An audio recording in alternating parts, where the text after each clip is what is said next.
આજના વિડીયોમાં જાણીશું પુષ્ય નક્ષત્ર વિશે અને એમાંય રવિવાર અને ગુરુવારના દિવસે જો આ નક્ષત્ર આવતું હોય તો તેનું મહત્ત્વ એટલે કે વધારે વધી જાય છે।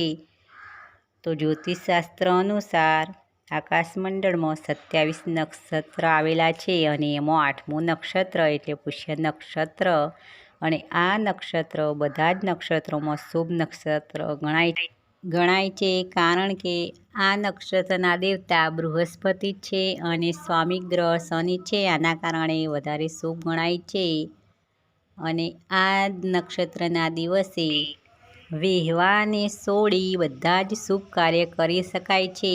આ નક્ષત્રમાં બધા જ જે અશુભ યોગો છે તેનો નાશ કરવાની ક્ષમતા રહેલી છે અને એમાંય આ દિવસે ખરીદેલી વસ્તુઓ લાંબા સમય સુધી ઉપયોગી બની રહે છે।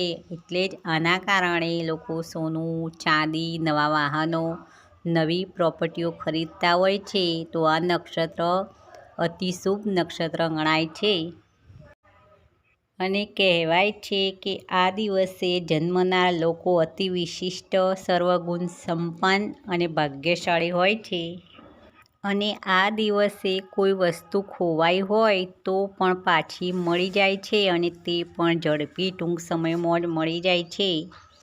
તો આ વખતે 2024માં 28 જાન્યુઆરી એટલે કે ગુરુવારના દિવસે પુષ્ય નક્ષત્રનો યોગ બને છે। એટલે ગુરુવારના દિવસે હોવાથી તે વધારે શુભ અને તેનું મહત્ત્વ વધી જાય છે। તો આ દિવસે તમારી મનોકામનાઓ પૂર્ણ થઈ શકે છે। તો આ દિવસે સૂર્યોદય એટલે કે સવારે અને સૂર્યાસ્ત સાંજના સમયે માં લક્ષ્મીની પૂજા અર્ચના કરવી અને લક્ષ્મીજીનો દીવો પ્રગટાવવો તો લક્ષ્મીજીની કૃપા તમારા પર હંમેશ માટે બની રહે છે અને આ દિવસે વ્રત યા ઉપાસના રાખવાથી તમારી બધી મનોકામના પૂર્ણ થાય છે। તો આ પુષ્ય નક્ષત્રનો દિવસ શુદ્ધ, પવિત્ર અને અક્ષય ધાતુના રૂપ તરીકે ઓળખાય છે।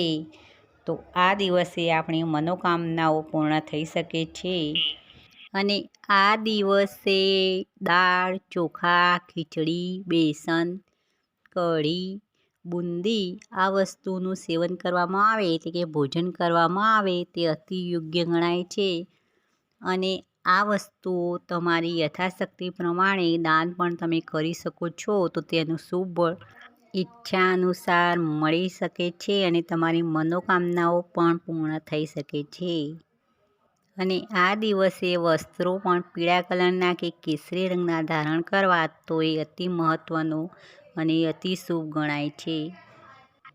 તો મિત્રો, આ માહિતી આપી પુષ્ય નક્ષત્રના મહત્ત્વની અને તેના દિવસે શું કરવાથી આપણને શું લાભ મળી શકે તેના વિશે। તો વિડીયો પસંદ આવે તો એક લાઈક અવશ્ય કરવું, શેર પણ કરવું અને આવા નવા વિચાર જાણવા મારી નવી વિચારધારા ચેનલને સબસ્ક્રાઈબ કરો। ફરી મળીશું નવા કોઈ વિચાર સાથે નવી વિચારધારામાં।